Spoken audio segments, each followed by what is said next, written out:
Thank you all for being here. This is the 12th year we're doing Bacon Fest. Guido, where are you, Guido? So Guido, he put this event together 12 years ago. They thought it would be a cool thing to put an event together to showcase local restaurants, give them a platform to shine. And it's been going on for 12 years. Thank you, Guido, for that. That's been amazing.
The honor of giving out the award for Best Bacon.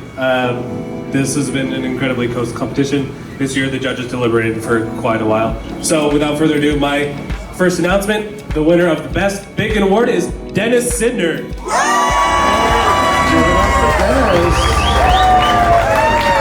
Dennis Sydnor of Cafe Fed. Next up is our popular choice, our best dish. Each of you guys got the yellow ticket with a smiley face, and this person hopefully is going to have a yellow ticket smiley face.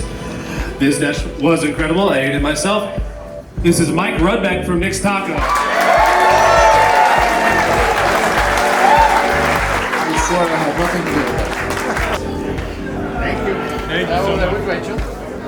For those of you that don't know, this is the Guido cup right here. It's much like the Stanley Cup, but better. It is also smaller, and it has about, I don't know, like 20 more spots for it before we have to change it. Yeah, so there's 12 of us in there that have our names ingrained. No, 11, I'm sorry. Who's going to be the 12th? Sean, do you want to make the announcement? And with that, our 2023 Bacon Fest champions, first-time participant, Chef Giancarlo Zapata from Chicha.